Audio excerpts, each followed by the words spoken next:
Bismillahirrahmanirrahim. Assalamualaikum warahmatullahi wabarakatuh. Alhamdulillahi ala ihsanih wa syukru lahu ala taufiqihi wa amtinani wa asyhadu an la ilaha illallah wahdahu la syarika lahu ta'ziman li sya'ni wa asyhadu anna Muhammadan abduhu wa rasuluhu da'ila ridwani. Allahumma salli alaihi wa ala alihi wa ashabihi wa ikhwani. Hadirin dan hadirat yang dirahmati Allah Subhanahu wa taala. Insyaallah pada pertemuan kali ini kita akan membahas kitab Al-Kabair karya Al-Imam Al-Zahabi rahimahullahu ta'ala. Dan tentunya Al-Kabair artinya jamak dari Al-Kabirah, yang artinya dosa besar. Maka kitab itu atau kitab Al-Kabair ini mengumpulkan dosa-dosa besar yang dihimpun oleh Al-Imam Al-Zahabi rahimahullah dalam kitabnya tersebut. Dan di antara metode syariat adalah mengenalkan kepada umat Islam tentang dosa-dosa besar untuk dihindari, ya. Karena syariat membagi dosa menjadi dua, dosa besar dan dosa kecil. Ya, dosa-dosa besar adalah dosa-dosa yang berbahaya yang mengancam pelakunya terjerumus dalam neraka jahanam dan mengeluarkan pelakunya dari mutlaqul iman. Mutlaqul iman maksudnya dari al-iman al-mutlaq, mengeluarkan pelakunya dari al-iman al-mutlaq, yaitu dari orang-orang yang beriman yang dipuji dalam Al-Quran bahwasanya mereka berhak untuk masuk surga. Dan dalam banyak ayat Allah memuji orang yang beriman, mereka berhak masuk surga. Begitu seorang terjerumus dalam dosa besar, maka dia keluar dari nama orang-orang mukmin yang sempurna, ya, kecuali dia bertobat kepada Allah Subhanahu wa taala. Baik. Al-Imam Al-Zahabi rahimahullahu ta'ala, ulama besar di mazhab Syafi'i yang ma'ruf, memiliki banyak tulisan. Ya, beliau adalah ahli hadis dan juga ahli sejarah, ya. Ada buku yang terkenal, ya, Syiar A'lam Nubala karya Al-Imam Al-Zahabi yang berisi tentang sejarah para ulama, ya, buku yang sangat masyhur. Kemudian juga beliau punya buku tentang perawi-perawi hadis seperti buku Mizanul I'tidal, ya, tentang perawi-perawi hadis. Dan beliau juga punya buku, ya, judulnya Al-Kabair yang akan kita bahas pada kesempatan kali ini. Beliau adalah seorang ulama yang wafat, ya, di abad ke-8, ya. Dan yaitu pada tahun 748 Hijriyah. Ibnu Katsir sering menyebutkan qala Syekhuna Az-Zahabi. Ibnu Katsir berkata guru kami Az-Zahabi. Jadi di antara murid beliau adalah siapa? Al-Imam Ibnu Katsir, al-mufassir yang masyhur, yang terkenal.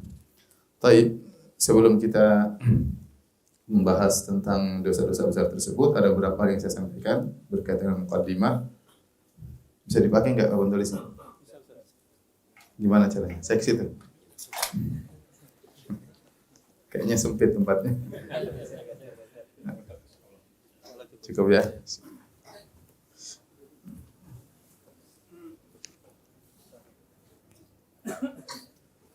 Jadi akan datang banyak dalil, akan kita bacakan dalam kitab Al-Kabair, bahwasanya dosa, ya, terbagi menjadi dua.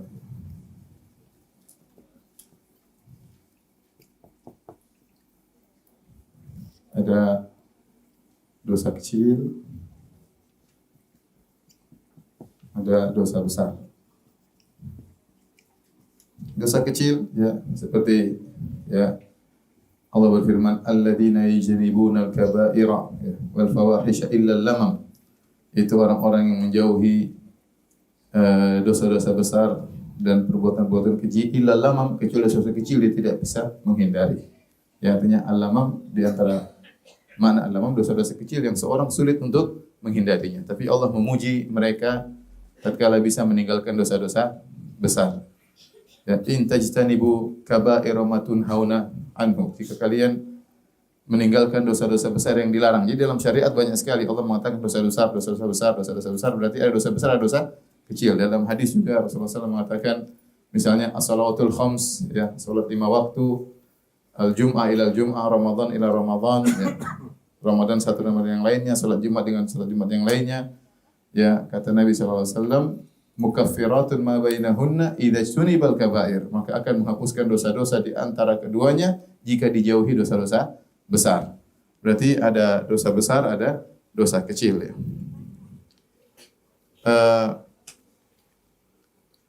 Dosa besar, kalau dosa kecil, ya, bisa diampuni Allah tanpa taubat, tanpa taubat. Di antaranya banyak sebab, ya. Di antaranya dengan al-hasanatul mahiyat. Al-mahiyah yaitu amal-amal soleh, ya, penggugur dosa. Ya. Ibn Taimiyah rahimahullah menyebutkan dalam Majmu' Fatawa sekitar ada 10 sebab diampuni dosa-dosa, ya, di antaranya al-hasanatul mahiyah, amal-amal soleh menggugurkan dosa. Maksudnya dosa kecil, seperti tadi saya katakan, umrah ilal umrah kafaratul lima bainahuma, umrah satu dengan umrah yang lain menghapuskan dosa-dosa di antara keduanya, maksudnya dosa apa? Kecil. Kemudian seperti tadi, salat yang satu dengan salat yang lain, maksudnya apa? Dosa kecil. Contohnya, man shoma ramadanan imanan wa ihtisaban ghufira lahu ma taqaddama min dzambi. Barang siapa yang berpuasa di bulan Ramadan dengan penuh keimanan akan diampuni dosa-dosa yang lalu. Maksudnya dosa-dosa kecil. Dan itu semua dibawakan pada dosa kecil oleh para ulama. Contoh seperti salat khusyuk, kata Nabi sallallahu alaihi wasallam, man tawaddaa nahwa wudu'i hadza thumma shalla rak'ataini la yuhadditsu fihi ma nafsahu ghufira lahu ma taqaddama min dzambi. Barang siapa yang berwudu dengan cara wuduku, kemudian dia salat khusyuk 2 rakaat dan dia tidak mengajak dirinya berbicara, dia tidak ajak dirinya berbicara tentang pasar, tentang dunia, tentang macam-macam, maka akan diampuni dosa-dosa yang telah lalu, maksudnya dosa-dosa kecil. Jadi di antara ciri-ciri dosa kecil yaitu dia bisa terhapuskan meskipun tidak bertobat dengan al-hasanatul mahiyah, yaitu amal-amal soleh yang bisa menghapuskan dosa-dosa. Adapun dosa besar, ya, tidak bisa diampuni kecuali dengan bertobat. Ada beberapa amal soleh yang dikhilafkan oleh para ulama, apakah dia juga menghapuskan dosa besar meskipun tidak bertobat, ya. Contoh, ya, kecuali, ya, para ulama khilaf ini, khilaf tentang haji, ya.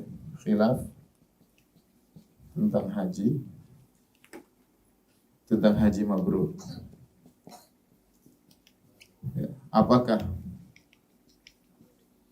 hanya menghapuskan dosa kecil saja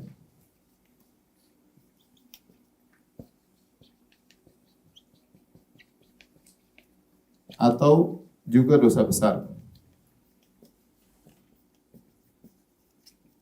Khilaf di kalangan para ulama, namun yang dirajihkan oleh Ibnu Hajar Al-Asqalani rahimahullah taala, di Syekh Utsaimin juga, bahwasanya haji mabrur, ya, bisa menghapuskan dosa-dosa besar. Haji ini spesial. Amal-amal yang lain, umrah, salat, ya, zikir, ya, puasa hanya menghapuskan dosa-dosa kecil. Kecuali haji mabrur, ada khilaf, ya. Apakah dia menghapuskan dosa besar atau tidak? Yang benar, Allah a'lam bishawab, bahwasanya haji yang mabrur bisa menghapuskan dosa besar meskipun seorang tidak bertobat darinya. Karena Nabi SAW mengatakan, man hajja walam yarfuth walam yafsuk raja'a min dunubihi kayaumin waladathu ummuhu. Barang siapa berhaji tidak berbuat rafas, kemudian tidak berbuat kemaksiat, maka dia akan bersih dari dosa-dosanya seperti baru dilahirkan dari perut ibunya. Dan ini konsekuensi lahir dari perut ibu, ada dosa atau tidak? Tidak ada sama sekali. Berarti semua dosa terampuni, bahkan dosa besar. Dan itu yang dikuatkan oleh sebagian ulama, bahwasanya haji mabrur bisa menghapuskan seluruh dosa termasuk dosa besar. Cuma masalahnya, apakah haji kita mabrur atau tidak, itu yang repot. Itu jadi masalah. Haji mabrur benar menghapuskan dosa-dosa, dosa besar juga. Tapi apakah haji kita mabrur, itu wallahu alam, ya. Yang jelas kata para ulama, syarat haji mabrur ikhlas, terus tidak boleh bermaksiat, ya, tatkala haji, ya, itu yang tanda tanya besar, ya. Sementara kita hajian masih main WhatsAppan, masih nonton berita, masih lihat berita gibah ya. Masih pandangan tidak dijaga, Allah alam ya. Intinya kalau bisa haji mabrur, dosa-dosa besar pun diampuni. Secara umum dosa besar tidak bisa diampuni kecuali dengan apa? Bertobat ya. Kemudian ada namanya apa dampak dari dosa besar?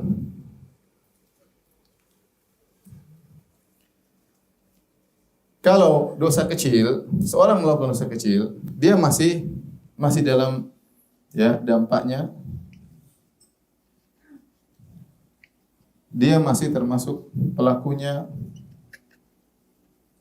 masih dalam koridor ya orang mukmin yang dijanjikan padanya surga.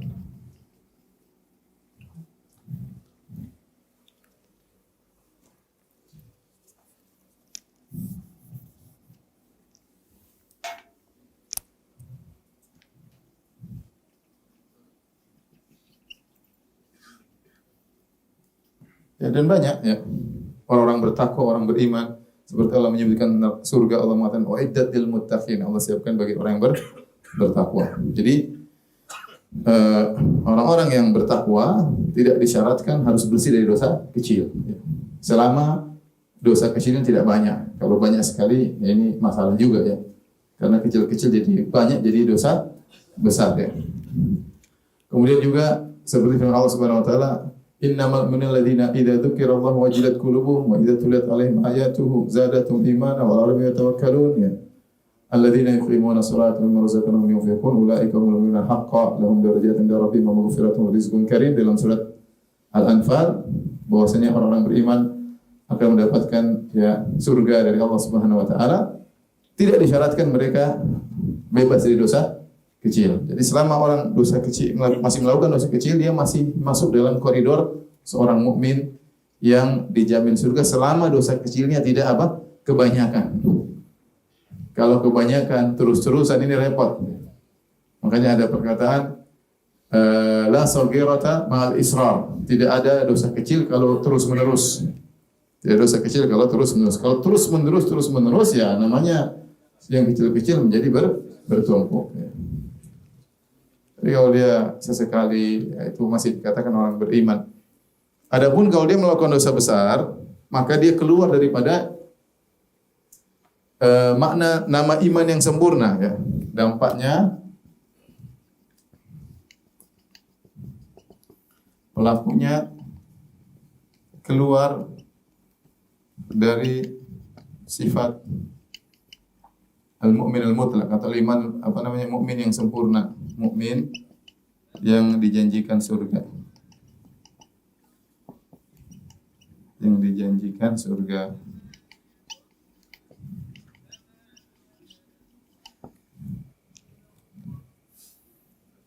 Taib, dampaknya pelakunya keluar dari sifat mukmin dijadikan surga padanya. Makanya dalam banyak dosa besar yang mengatakan la imana liman la amanata lahu. Tidak ada iman bagi orang yang tidak amanah. Berarti tidak amanah dosa besar karena Nabi menghilangkan sifat iman. Seperti orang berzina kata Nabi sallallahu alaihi wasallam, la yazni zani hina yazni wa huwa mu'min. Tidaklah seorang pezina tatkala sedang berzina dia dalam kondisi apa? Beriman. Berarti dihilangkan sifat iman darinya. Dia tidak kafir tapi dihilangkan sifat iman darinya. Itu iman yang menyebabkan dia masuk surga dihilangkan darinya. Dia tidak berhak masuk surga. Laku dosa besar. Kemudian juga misalnya Rasulullah SAW bersabda, la yu'min wallahi la yu'min wallahi la yu'min. Demi Allah tidak beriman, demi Allah tidak beriman, tidak beriman. Kata para sahabat, khaba wa khasir, celaka dan merugi siapa orang tersebut yang Nabi bersumpah tidak beriman sampai 3 kali. Kata Nabi SAW, man la ya'man jaruhu bawa'iqahu, yaitu seorang yang tetangganya tidak merasa aman dari gangguannya. Berarti mengganggu tetangga itu dosa besar, menyebabkan pelakunya terancam tidak masuk surga. Terancam tidak masuk apa? Surga.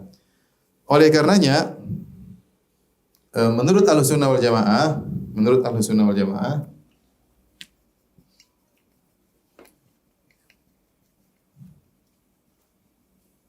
ya, laku dosa besar besar, naqisul iman. Naqisul iman. Ya, kurang imannya.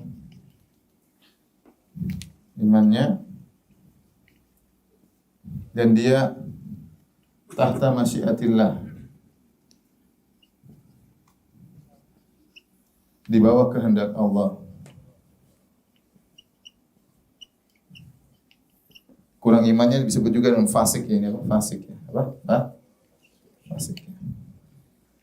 Di bawah kehendak Allah. Kalau Allah berkehendak,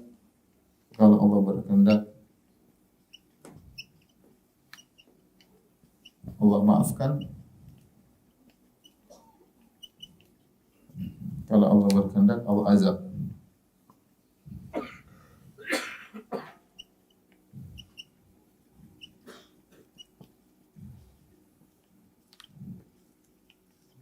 Allah azab. Ini akidah Ahlussunnah wal Jamaah tentang pelaku dosa besar, dan ini menyelisihi akidah Khawarij, Mu'tazilah dan Murji'ah ya. Kita singgung sedikit ya tentang pelaku dosa besar. Tutup ini. Ya. Kita bahas misalnya hukum pelaku dosa besar ya. Hukum pelaku dosa besar.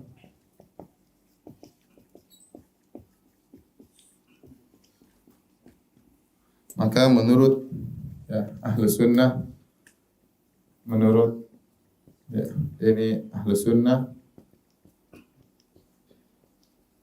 kemudian menurut Khawarij dan Mu'tazilah,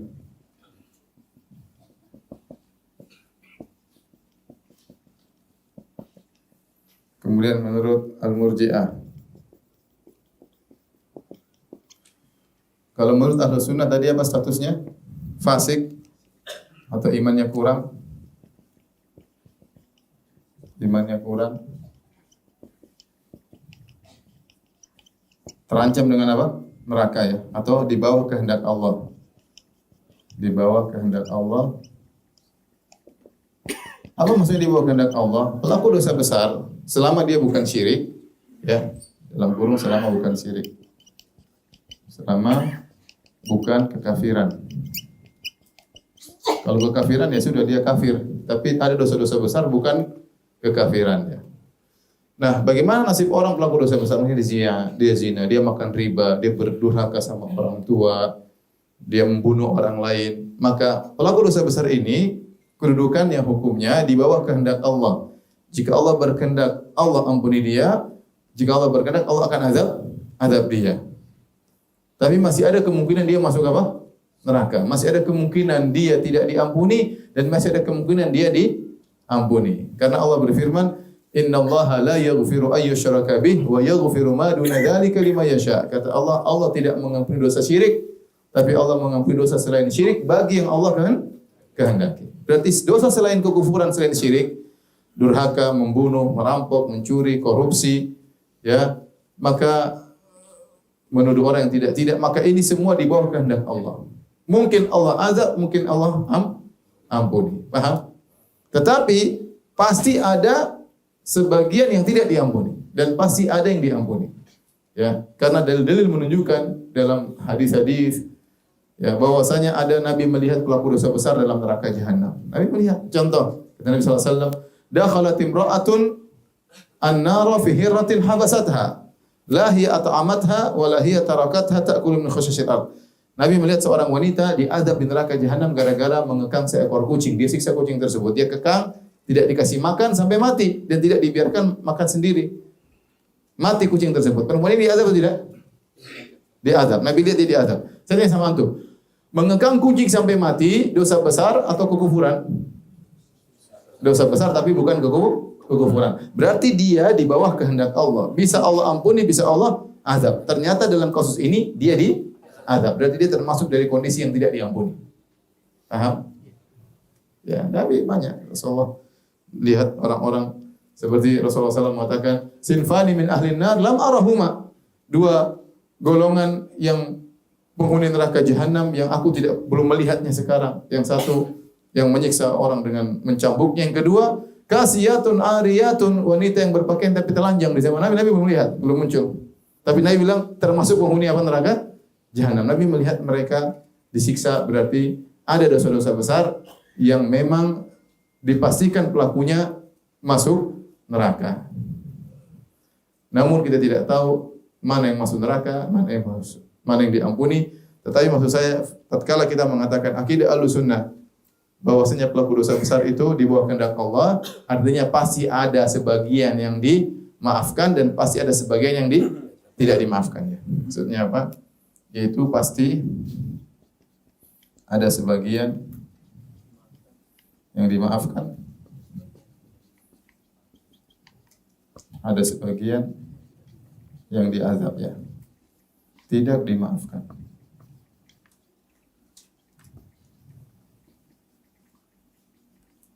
Adapun Murji'ah mereka mengatakan pelaku dosa besar imannya sempurna. Ya. Kata mereka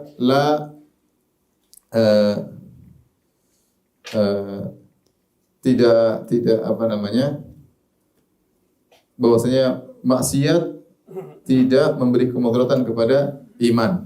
Maksiat tidak mempengaruhi keimanan.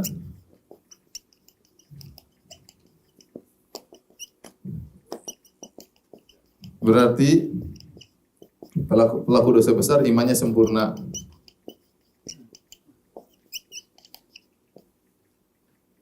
Imannya sempurna. Ini tentunya ada syubhat pada mereka, tetapi ya tidak kita bahas sekarang. Adapun Khawarij dan Mu'tazilah, maka mereka ya ada dua pendapat. Adapun Khawarij pelaku dosa besar kafir. Kafir. Adapun Mu'tazilah pelaku dosa besar manzilah bana manzilatain, yaitu di suatu posisi di antara kafir dan mukmin. Kata mereka orang pelaku dosa besar tidak kafir tapi juga bukan mukmin, tapi di tengah-tengah. Tapi dua-duanya sepakat kalau di akhirat di neraka. Di neraka jahanam. Inilah kira-kira ya pelaku dosa besar menurut firqah-firqah yang ada, namun yang benar adalah menurut siapa? Ahlussunnah, bahwasanya pelaku dosa besar seperti itu fasik, imannya kurang, tapi tidak bisa divonis pasti masuk neraka dan tidak bisa divonis juga pasti diampuni. Karena pelaku dosa besar ada dalil menunjukkan ada yang dimaafkan dan ada juga yang diazab ya. Tapi intinya pelaku dosa besar keluar daripada mukmin yang dijanjikan apa? Surga. Beda dengan dosa kecil. Dosa kecil selama dia tidak banyak dosa kecilnya, dia masih masuk dalam kaum mukminin yang dijanjikan masuk surga. Wallahu a'lam bishawab.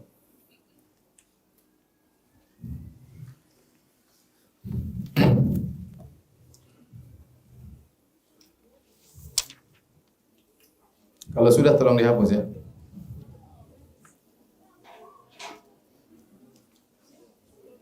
Foto silakan, foto aja foto. Kalau tulis kelamaan ya.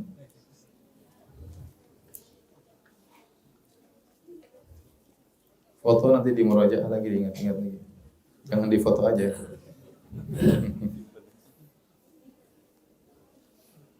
Ingat tadi Ustadz bilang apa ini, tadi Ustadz bilang apa ini, Ustadz bilang apa ini. Jadi kalau antum cuma foto doang, kurang nempel di hati ya. Tapi kalau antum foto terus antum pulang antum catat, insya Allah nempel ya. Jadi ilmu itu tatkala kita dengar, kita pahami, dia semakin kuat. Tatkala kita catat semakin apa lagi? Semakin kuat. Foto iya kuat, cuma kuat di HP. Tapi tidak di hati. Jadi saya ingatkan selain di foto, jangan lupa disalin lagi di rumah beserta penjelasannya ya. Karena tidak semua yang saya jelaskan saya tulis ya. Tapi kalau sudah tolong dihapus.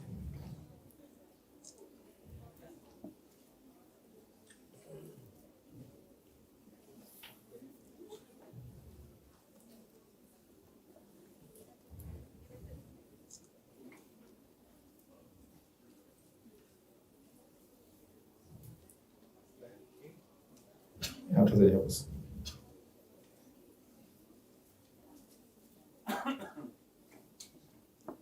Jadi saya tanya sama antum, kalau ada orang koruptor meninggal, pasti masuk neraka? Kita bilang terancam dengan neraka. Belum tentu masuk neraka, tapi kemungkinan besar masuk neraka. Ada kemungkinan masuk surga? Mungkin. Kalau Allah ampuni, kalau Allah kehendak. Itulah tidak Ahlussunnah wal Jamaah. Seorang pezina meninggal, ya, lagi berzina, seorang lelaki, kemudian dia berzina di hotel, selingkuh sama pelacur, kemudian dia lagi berhubungan, tahu-tahu kena jantung, mati, ya. Mati di atas perut perempuan orang lain, ya. Pasti masuk neraka? Kemungkinan. Tapi tidak pasti. Tidak pasti. Ya. Kecuali kalau dia kafir, dia musyrik, meninggal dalam kondisi menyembah selain Allah, meninggal dalam kondisi menyembelih kepada selain Allah, maka ini musyrik. Maka dia pasti masuk neraka, ya. Tetapi kalau dosa besar, maka tidak. Selama dosa tersebut bukan kekufuran, maka tidak. Oleh karenanya mungkin perlu saya ingatkan, ya, dosa besar ada dua, ya. Dosa besar secara umum ada dua, ya, yang mengeluarkan dari Islam,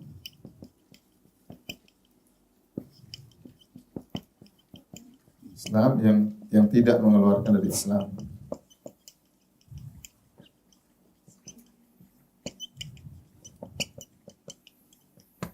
Ini dosa-dosa pada umumnya.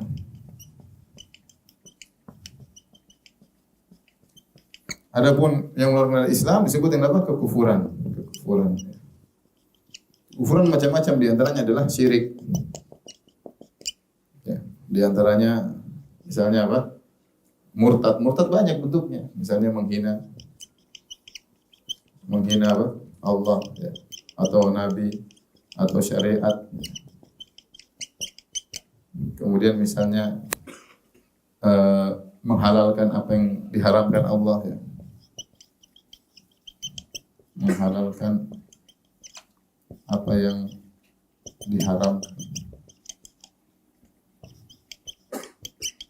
Dan sebaliknya. Seperti yang kemarin ada orang mengatakan zina itu apa? Halal, ya. Zina itu halal. Tentu itu adalah merubah syariat, ya. Mengatakan homo itu apa? Halal. Nah, ini enggak ada masalah homo. Yang penting cara berhomonya yang benar, ya. Misalnya seperti perkataan sebagian orang stres, ya. Ya. Jadi ini contoh banyak, ya. Seperti apalagi selain syirik, menghina Allah, kemudian misalnya menganggap semua agama mengantarkan ke surga.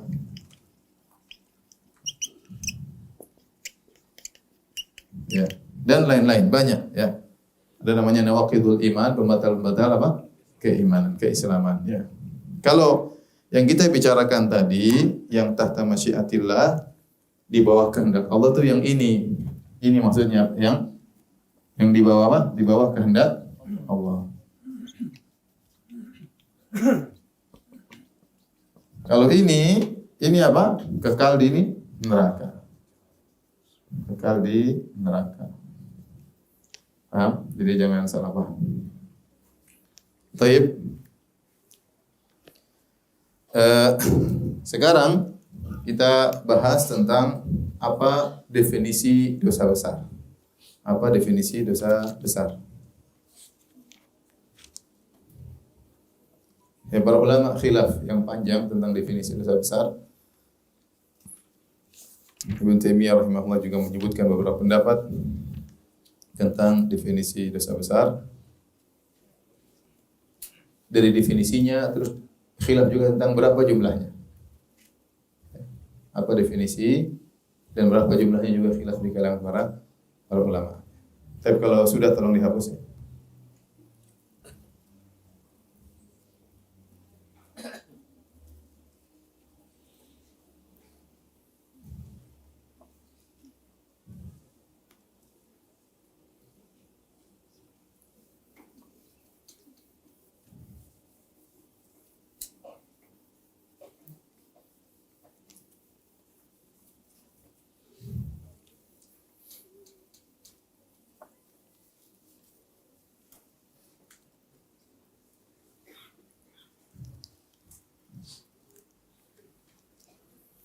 Jadi khilaf ulama tentang dosa besar.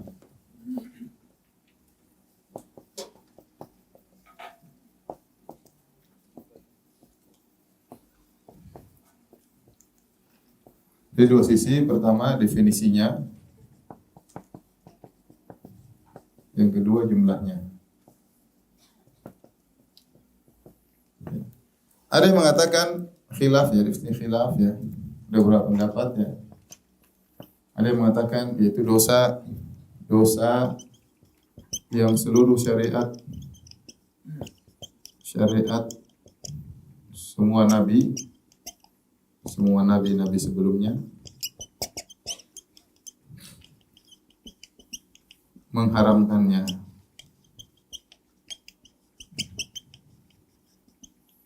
Ada yang mengatakan ini divisi pertama, ada yang mengatakan dosa besar adalah yaitu dosa yang menghalangi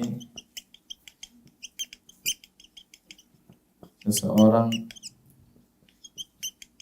dari makrifat mengenal Allah. Ada lagi yang mengatakan yang ketiga, bahwasanya dosa besar adalah dosa yang dinamakan oleh syariat dengan dosa besar. Itu kabirah, al-kabirah. Ada yang mengatakan dosa besar adalah dosa yang keempat, dosa yang ada hukum hadnya di dunia.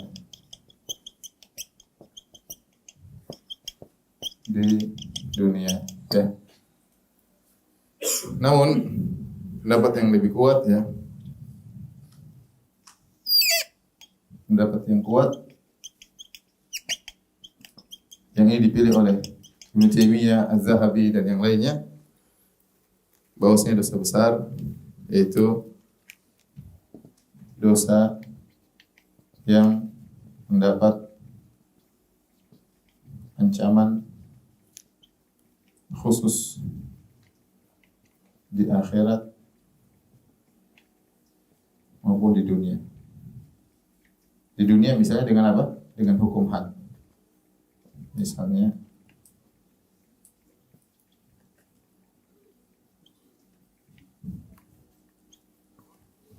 nanti insya Allah akan kita jelaskan. Kenapa pendapat pertama kurang tepat? Dosa yang seluruh syariat semua nabi sebelumnya mengharamkannya. Ya banyak perkara yang semua nabi mengharamkannya, tapi dia bukan dosa besar. Contoh apa? Contoh misalnya mencuri satu butir beras. Baik, apakah itu dosa besar ya? Cuma satu butir mungkin bukan dosa besar, tapi semua syariat mengharamkan tidak? Ternyata ya kita tidak bisa bilang mencuri satu butir beras apa? Haram ya. Contoh melihat yang haram mungkin seluruh syariat mengharamkannya, tapi ternyata bukan termasuk dosa besar. Contoh juga misalnya lari dari peperangan. Al-firal minaz zahaf. Di antara dosa besar dalam syariat Islam adalah lari dari medan pertempuran. Ini tidak berlaku definisi pertama karena tidak semua nabi mensyariatkan jihad. Paham?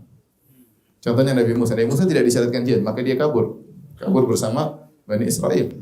Nabi Isa tidak disyariatkan apa? Jihad. Maka tidak bisa, definisi pertama tidak bisa pas karena ada dosa besar di dalam syariat kita yang tidak berlaku di nabi-nabi sebelumnya. Contohnya lari dari peperangan. Karena sebagian nabi dahulu tidak diwajibkan apa? Peperangan. Paham? Paham tidak? Dosa yang menghalangi seorang dari mengenal Allah. Ya, ini perkara yang relatif. Ya. Relatif. Ada orang dia tetap mengenal Allah tapi dia tetap bermaksiat. Ya. Mungkin dia misalnya durhaka sama orang tuanya, tapi dia tetap rajin belajar agama, dia tetap belajar akidah, dia kenal tentang Allah, tapi dia durhaka sama orang tuanya. Mungkin atau tidak? Mungkin terjadi. Ini juga relatif tidak benar. Kemudian dosa yang dinamakan syariat dengan dosa besar al-kabirah. Ya. Kalau cuma dosa besar yang dinamakan dosa besar, maka ini sedikit, tidak banyak. Rasulullah SAW hanya menyebutkan beberapa, tidak banyak. Mungkin 7, mungkin 10. Ya. Dan banyak dosa-dosa lain yang ancamannya keras tidak disebut dengan dosa besar. Misalnya dia mengatakan tidak ada iman bagi orang tersebut. Dia mengatakan diadab di neraka, Allah tidak akan melihatnya bagi diadab yang pedih. Nabi tidak sebut dosa besar. Tapi ancaman-ancaman itu menunjukkan ini dosa besar. Jadi ini juga definisi tidak tepat. Tidak semua dosa besar ada dalilnya secara khusus ini dosa besar. Tidak semua demikian. Tetapi tatkala kita lihat diancam, ya dikasih hukuman khusus, itu menunjukkan dia dosa besar. Kemudian dosa yang ada hukum hadnya di dunia, ya kita bilang ada dosa besar yang tidak ada hukum hadnya di dunia. Contohnya durhaka sama orang tua. Durhaka sama orang tua dosa besar bukan? Apakah pelakunya dicambuk? Enggak. Pelakunya dipotong tangannya? Enggak. Tapi dia dosa besar. Jadi dosa-dosa besar ada yang tidak ada hukum hadnya di dunia. Yang benar, dosa besar adalah dosa yang mendapat ancaman khusus di dunia maupun di akhirat. Di dunia dengan dihukum had, di akhirat mestinya tidak ada iman, diancam dengan laknat, diancam macam-macam. Jadi ancaman khusus. Dan ini pendapat yang dipilih oleh Ibn Taimiyah, Az-Zahabi, ya, dan banyak ulama rahimahumullahu taala. Dan di sini tatkala kita tahu mereka khilaf tentang definisi dosa besar, maka mereka juga khilaf tentang jumlahnya. Ini juga khilaf, ya. Ada yang mengatakan jumlahnya cuma 7. Ya, ada yang mengatakan 70, 700. Ada yang mengatakan apa? 70, ya. Yang lebih tepat pendapat Az-Zahabi rahimahullah taala sebagaimana nukil dari Ibnu Abbas, aqrab ila sab'in, ini yang lebih tepat. Yaitu sekitar 70-an. Sekitar 70-an. Ada sebagian ulama seperti jadi buku-buku tentang dosa besar banyak, ya. Buku tentang pembahasan dosa besar banyak. Di antaranya Al-Kabair karya Az-Zahabi. Syekh Abdul Wahab juga punya buku judulnya Al-Kabair. Di antaranya misalnya Ibnu Hajar Al-Haytami, dia punya buku Az-Zawajir an Iktirafil Kabair, yaitu peringatan keras terhadap dosa-dosa besar, melakukan dosa-dosa besar. Dan dia ratusan, dosa besar sampai ratusan. 300 400 lebih. Banyak sekali. Banyak sekali. Yang benar, Allah alam 70. Saya dulu waktu masih di Papua, ada teman jual buku 70 dosa-dosa besar. Ada orang Nasrani bilang, orang Islam dosa besar 70. Mereka bilang, susah sekali masuk surga lihat orang Islam. Kita bilang nggak susah. Dosa besar kita bertobat, yang mudah dengan dosa besar 1000 kalau kita bertobat, Allah ampuni atau tidak? Ampuni, yang penting tobatnya benar. Taib. Yang benar jumlahnya 70. Ada yang mengatakan ya tidak diketahui. Tidak diketahui jumlahnya, seperti tidak diketahui kapan Lailatul Qadar. Seperti tidak diketahui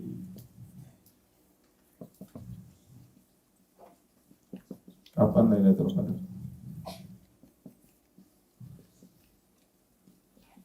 Namun yang benar saya katakan ila sab'in aqrab lebih. Ini pendapat Ibnu Abbas radhiyallahu anhu. Baik. Kalau sudah tolong dihapus.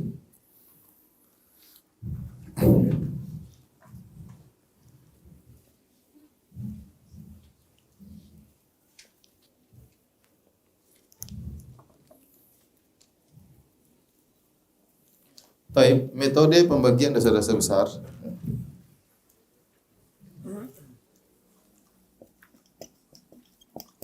Metode kelas mana penghapus? Nanti bulan depan cari penghapus yang bisa nempel.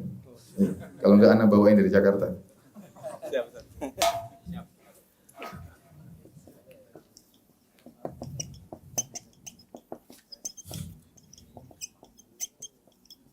Ada secara umum ada dua metode. Secara umum ada dua metode. Ada dua metode atau tiga metode. Tiga metode. Yang pertama pembagian berdasarkan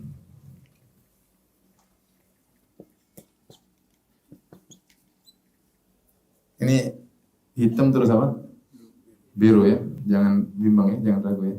Pembagian berdasarkan jenis pelanggaran.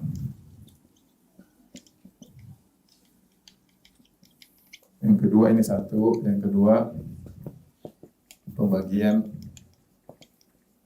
berdasarkan anggota tubuh. Yang ketiga, berdasarkan besarnya dosa besar.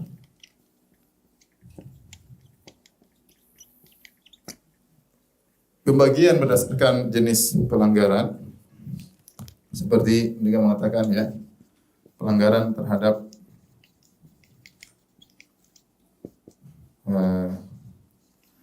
akidah, kemudian pelanggaran terhadap syariat,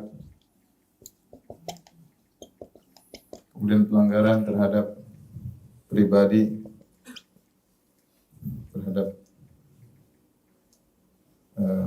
misalnya terhadap harta.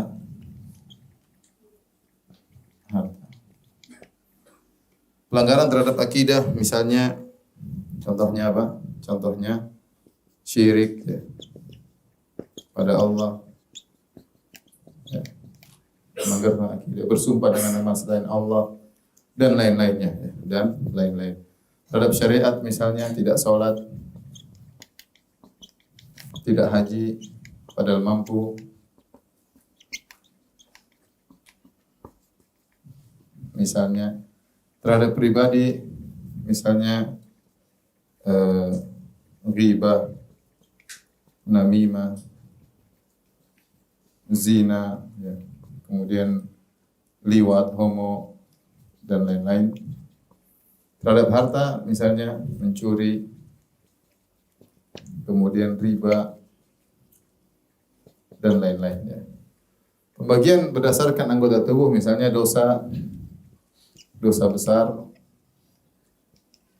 berkaitan dengan lisan. Ya, nanti ada ghibah dan lain-lainnya. Ghibah dan lain-lain. Nanti dosa besar berkaitan dengan misalnya tangan ya. Apa contohnya? Mencuri, membunuh, memukul dan yang lain. Ya. Berkaitan dengan kemaluan.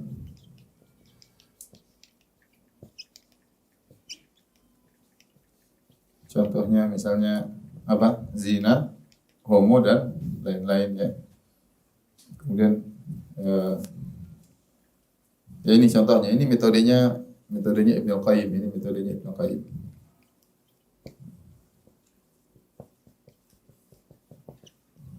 Ini metodenya Dr. Wahbah Az-Zuhaili.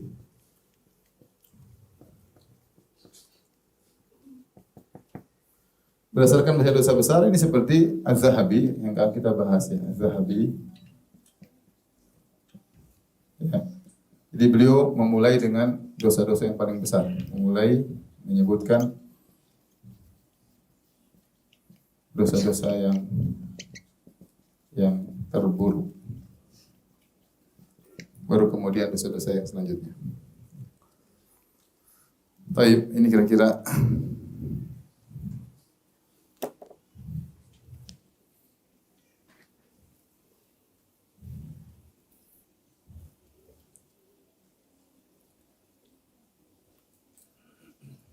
jadi ada yang berkaitan dengan yang Ibnu Qayyim, ada yang maksudnya perut misalnya apa? Minum khamr, makan harta anak yatim ya. Ada perut misalnya. Apa? Minum khamr. Makan harta anak yatim.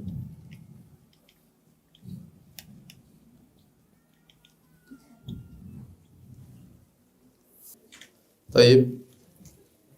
Kalau sudah, kita masuk dalam bukunya. Sekarang kita akan baca buku yang ditulis oleh Al-Imam Az-Zahabi rahimahullahu ta'ala.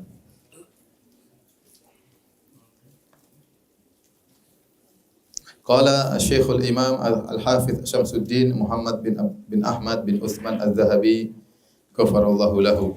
Berkata, ini yang menulis adalah muridnya atau yang menasakh, menyalin buku Imam Zahabi. Dia berkata Syekh Al-Imam Al-Hafidh Syamsuddin Az-Zahabi, semoga Allah mengampuni dosa-dosanya.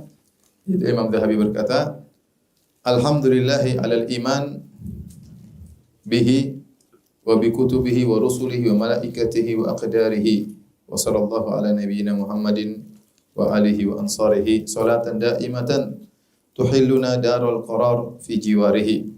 Segala puji bagi Allah atas kita bisa beriman kepada Allah. Kita memuji Allah bisa beriman terhadap kitab-kitabnya. Kita memuji Allah karena kita beriman ya dengan para rasulnya dan para malaikatnya. Kita memuji Allah karena memberi anugerah kepada kita beriman dengan takdirnya. Dan semoga salawat Allah senantiasa tersambungkan kepada Nabi kita Muhammad sallallahu alaihi wasallam dan juga kepada para penolongnya, ya, keluarganya dan para penolongnya dengan salawat yang selalu ya, tidak terputus yang menyebabkan kita bisa masuk dalam surga Allah di sisinya. Hadza kitabun nafi'un fi ma'rifatil kaba'ir. Inilah kitab yang bermanfaat untuk mengenal dosa-dosa besar. Ya. Tentunya Imam Dzahabi waktu menyebutkan ini buku yang bermanfaat bukan dalam rangka untuk riya. Ya. Tapi terkadang seorang mensifati pujian terhadap karyanya agar diambil manfaatnya oleh orang-orang lain. Ini bukan oleh para ulama. Ya. Dilakukan oleh Ibnu Hajar juga, dilakukan oleh Adz-Dzahabi untuk menjelaskan buku ini bermanfaat insyaallah bukan dalam rangka untuk sombong. Ya. Tetapi agar orang-orang yang membacanya bisa mengambil manfaat. Ijmalan wa tafsilan, yang dengan buku ini seorang bisa mengenal dosa-dosa besar baik terperinci maupun secara global. Razaqanallahu ijtinabaha birahmatihi. Perhatikan kata beliau, semoga Allah menganugerahkan kepada kita untuk bisa menjauhi dosa-dosa besar tersebut dengan kasih sayangnya. Karena seorang tidak mungkin bisa meninggalkan dosa-dosa kecuali dengan taufik dari siapa? Allah Subhanahu wa taala. Jangankan kita, bahkan Nabi sallallahu alaihi wasallam kata Allah Subhanahu wa taala dalam Al-Qur'an, ya, walaula an tsabbatnaka laqad kitta tarkanu ilaihim syai'an qalilan idzan la adaqnaka dhifal hayati wa dhifal mamat. Kata Allah Subhanahu wa taala, kalau bukan karena kami kokohkan engkau wahai Muhammad, hampir-hampir ya engkau condong kepada mereka dengan condongan yang sedikit. Ya, karena luar biasa Nabi digoda dengan godaan luar biasa. Datangi orang kafir Quraisy, dirayu dengan rayuan luar biasa, mau jabatan, mau tahta, mau wanita, mau kepemimpinan, ya, dirayu. Kata Allah, walaula an tsabbatnaka laqad kitta tarkanu ilaihim. Kalau bukan kami kokohkan engkau hai Muhammad, mungkin kau sudah condong pada mereka. Oleh karena tidak bisa kita meninggalkan dosa-dosa ini kecuali rahmat dari Allah. Ya, kita dulu mungkin di zaman jahiliyah kita suka sekali dengan maksiat tersebut, ya. Kalau Allah tidak beri hidayah kepada kita, kita terus tenggelam dalam kecintaan terhadap maksiat tersebut. Di antara kita ada yang mungkin pernah berzina, di antara kita ada yang mungkin morfin, ada yang minum khamar, ada yang suka dengar musik-musik, ya, ada yang suka ganggu istri orang, ya, dan lain-lainnya. Kemudian dia diberi hidayah oleh Allah Subhanahu wa taala. Kemudian dia bisa terkadang bisa benci terhadap maksiat tersebut, terkadang kebencian belum bisa timbul tapi dia dijauhkan, ya. Ya, sebagian kita meninggalkan musik, tapi masih suka musik atau tidak? Masih. Buktinya kalau pas di pesawat kadang tangan goyang sendiri. Dengar musik tangan goyang sendiri. Apalagi kalau sudah pergi ke restoran-restoran yang diputar lagu-lagu jadul, wah itu repot itu. Aduh, lagu-lagu baru nggak pengaruh, tapi lagu-lagu jadul, waduh, kadang-kadang goyang juga, ya.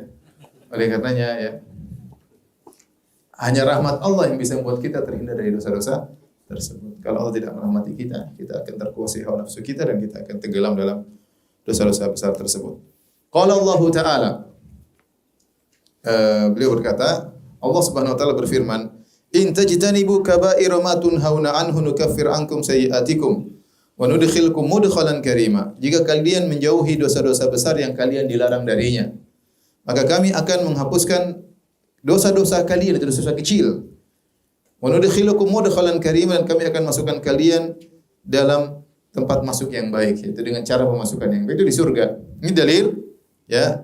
Kata beliau, bihadzan nas faqad takaffala Allah Ta'ala bihadzan nassi liman ijtanabal kaba'ira bi an yudkhilahul jannah. Kata Imam Dzahabi, maka Allah telah menjamin berdasarkan ayat ini, Allah menjamin barang siapa yang meninggalkan dosa-dosa besar, Allah akan masukkan dia dalam surga. Artinya Allah tidak peduli dengan dosa-dosa kecilnya. Allah tidak peduli dengan dosa-dosa kecilnya. Syaratnya hindari dosa-dosa besar, ya. Ya, dosa besar. Untuk bisa menghindari dosa besar, kita harus mengenal apa itu dosa besar. Sebagaimana perkataan seorang penyair, Araftu syarra la li syarri walakin li tawaqqihi. Man lam ya'rifi syarra minal khair yaqa' fihi. Aku mengenali keburukan bukan untuk melakukan keburukan, tapi aku mengenal keburukan untuk menjauhinya. Barang siapa yang tidak mengenal keburukan, maka dia bisa terjerumus dalam keburukan tersebut. Ya. Kaifa yattaqi man la ya'rif ma yattaqi? Bagaimana seorang bisa menghindarkan dirinya dari sesuatu yang dia tidak tahu apa yang harus dia hindari? Saya ulangi, bagaimana seorang bisa menghindarkan dirinya dari sesuatu yang dia tidak tahu apa sesuatu tersebut yang harus dia hindari?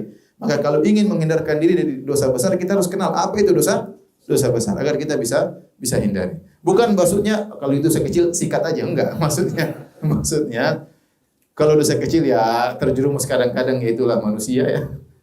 Bertobat kepada Allah. Tapi dosa besar benar-benar harus ekstra hati-hati. Oh, ini dosa besar, tidak boleh. Kalau kita melakukannya berarti kita fasik. Kita melakukannya terancam tidak masuk surga, terancam masuk neraka. Dan ada sebagian kaum yang pasti masuk neraka, meskipun ada sebagian kaum yang pasti diampuni. Kita tidak tahu kita dari golongan yang mana kalau melakukan dosa besar. Sebagaimana tadi akidah Ahlussunnah wal Jamaah. Ya. Qala ta'ala, ayat kedua, walladzina yajtanibuna kaba'iral itsmi wal fawahisha illa al-lamam wa idza ma ghadibu hum yaghfirun. Dan orang-orang yang mereka menjauhkan diri mereka dari dosa-dosa besar, ya, wal fawahish, ya, dan juga perbuatan keji, ya. Walladzina yajtanibuna kaba'iral itsmi wal fawahisha wa idza ma ghadibu hum yaghfirun. Dan jika mereka marah, mereka pun mengampuni. Di sini Allah memuji orang-orang beriman. Ini konteksnya Allah sedang memuji orang-orang beriman. Di antara sifat-sifat mereka yang Allah puji, walladzina yajtanibuna kaba'iral itsmi wal fawahish. Itu orang-orang yang menjauhi dosa-dosa besar dan dosa-dosa yang keji. Allah tidak mengatakan dan meninggalkan dosa-dosa kecil, karena itu bukan syarat. Berat kalau seorang beriman tidak boleh melakukan dosa kecil, tidak ada yang beriman di antara kita. Paham? Siapa di antara kita sekarang yang bisa menundukkan pandangannya? Sekarang siapa? Susah ya.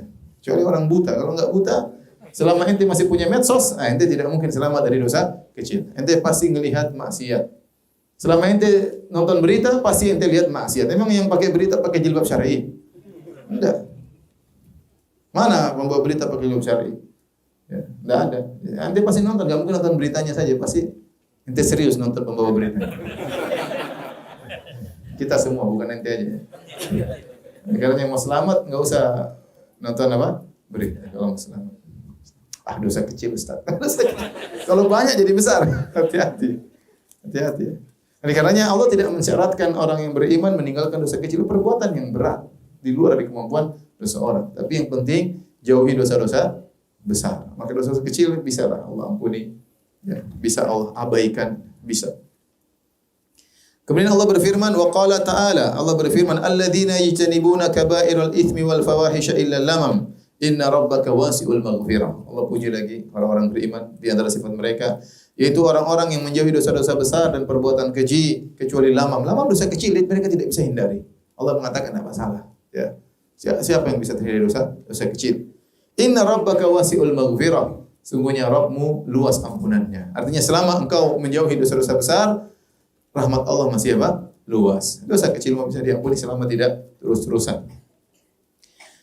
Kemudian tadi ayat-ayat Al-Quran menunjukkan dosa besar, dosa kecil. Kemudian Al-Imam Zahabi rahimahullah menyebutkan hadis-hadis. Wa qala Nabi sallallahu alaihi wasallam, Nabi bersabda, as-salawatul khams wal jum'atu ilal jum'ati kafaratun lima bainahunna ma lam tughshal kaba'ir. Salat 5 waktu, Jumat satu dengan Jumat yang lainnya merupakan pembersih dosa-dosa di antara keduanya selama tidak dilakukan dosa besar. Jadi syaratnya. Kalau antum salat duhur, salat subuh sampai duhur. Di antara subuh dan duhur ada dosa-dosa, selama dosa kecil ya. Begitu antum salat duhur, dosa yang antum lakukan dari subuh sampai duhur semuanya diampuni. Kalau dari duhur sampai asar juga diampuni. Ya, kita enggak ada yang luput dari dosa kecil. Tapi jangan sampai antum salah setting otak ya. Enggak apa-apa kalau gitu. Ini dosa kecil. Nah, tenang, salat duhur selesai. Ya, iya memang benar, tapi belum tentu salat duhur ente diterima oleh Allah Subhanahu wa taala.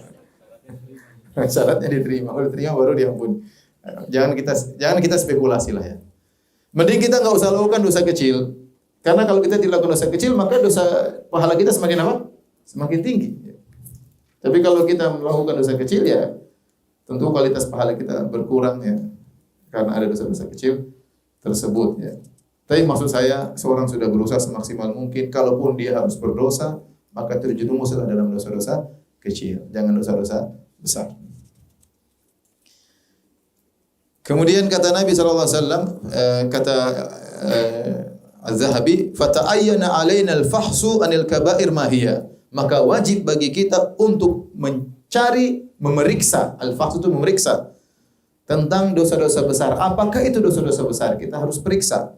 Likai yajtanibahal muslim, agar seorang muslim bisa menjauhinya.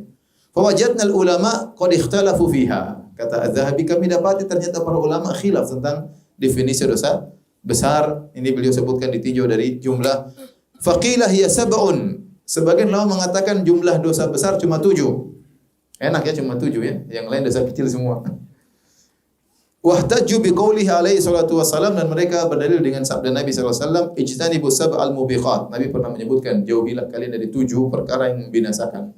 Kemudian Nabi sebutkan syirik, wasihir, qatlan nafs, syirik, sihir, membunuh orang lain, wa akla malil yatim, makan harta anak yatim, wa akla riba, dan makan riba. Subhanallah.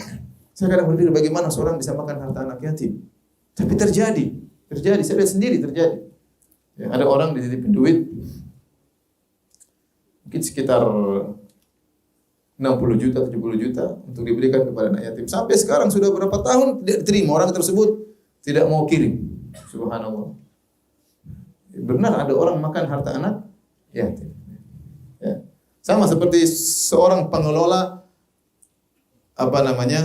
asrama anak yatim, panti asuhan. Orang sumbang.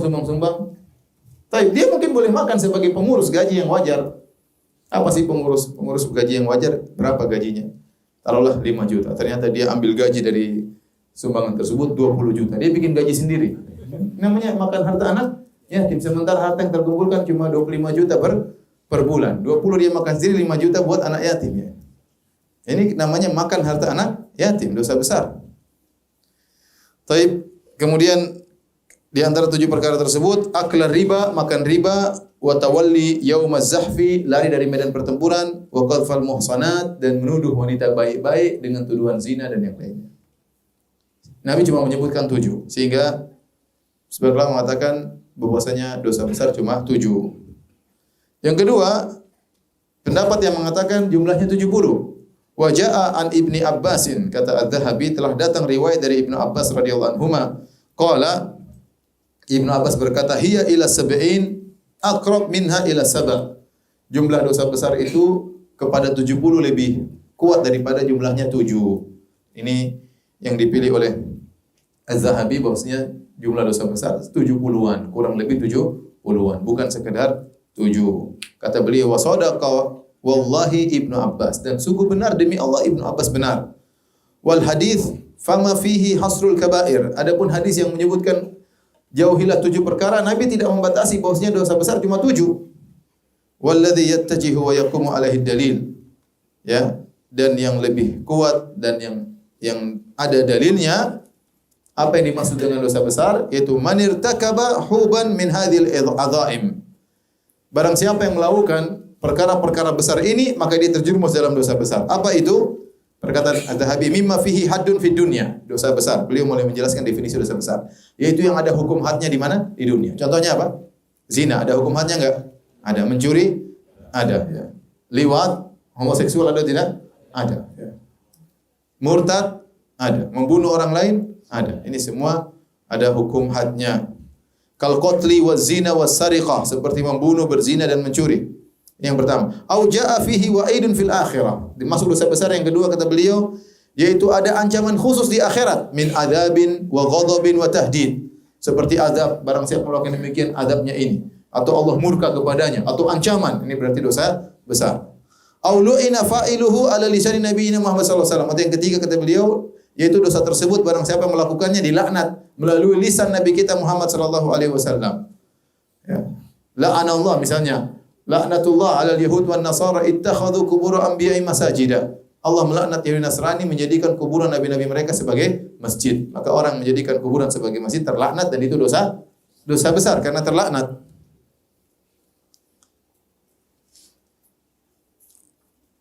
Fa innahu kabiratun la wala budda, dan itu termasuk dosa besar dan harus dosa besar.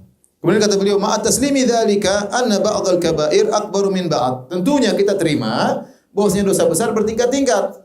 Ada yang terbesar, ada yang besar. Di antara dosa-dosa besar tersebut ada yang paling besar.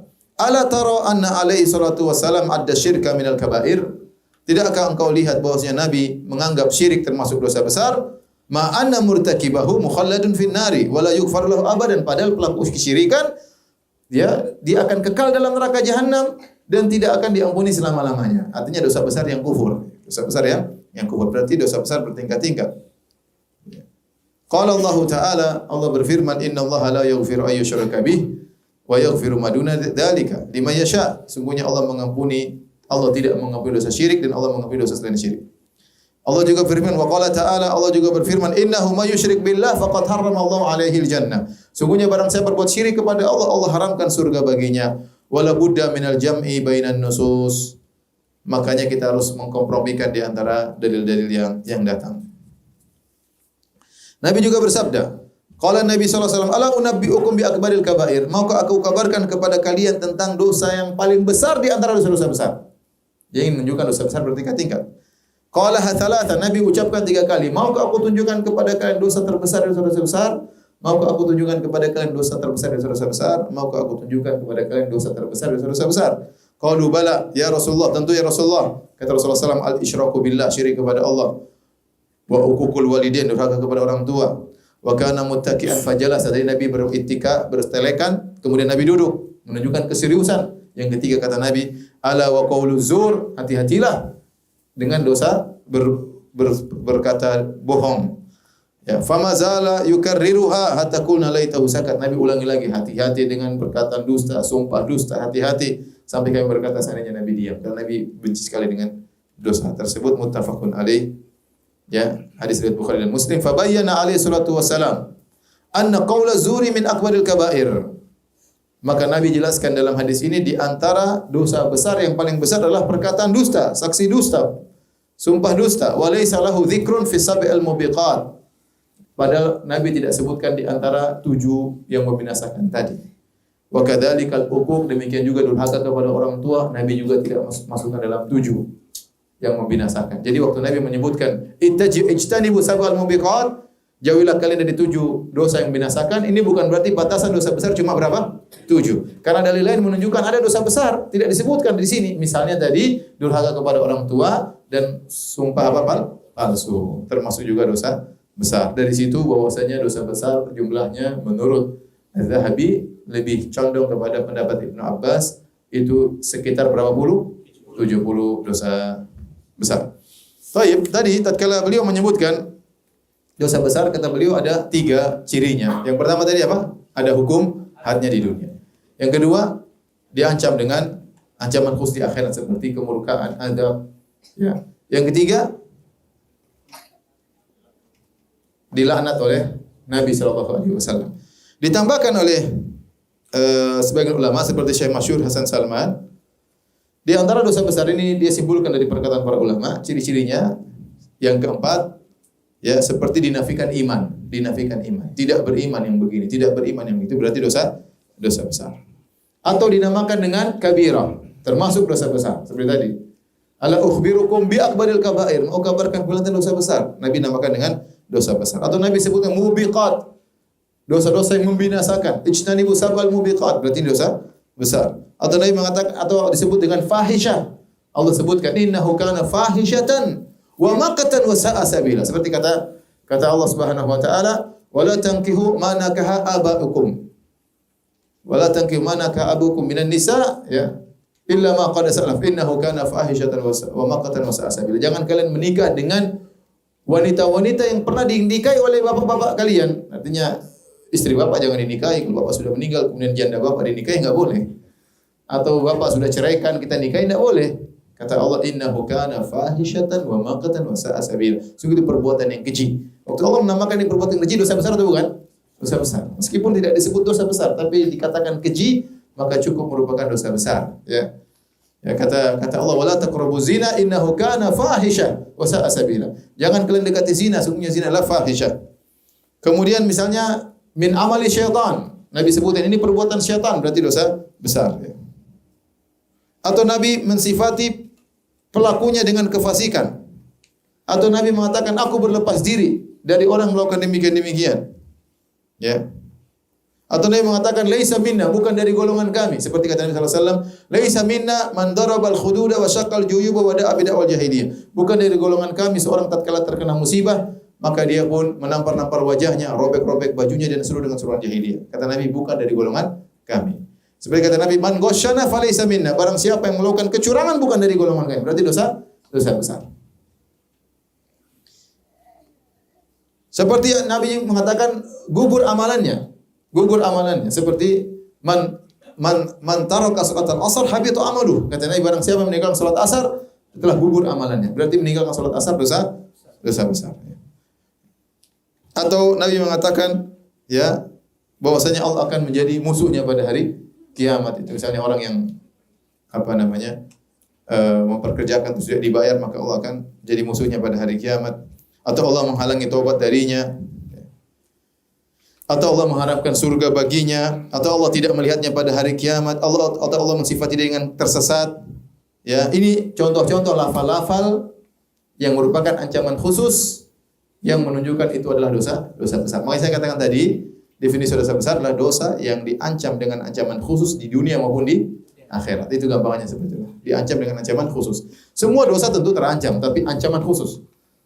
Maka itulah dosa besar, baik ancaman di dunia dengan hukum had maupun ancaman di akhirat dengan azab atau dilaknat atau yang lainnya. Wallahu a'lam bishawab. Baik, kita masuk pada dosa yang pertama. Fal kabiratul ula, dosa yang pertama. Asyirku billah, berbuat syirik kepada Allah Subhanahu wa taala.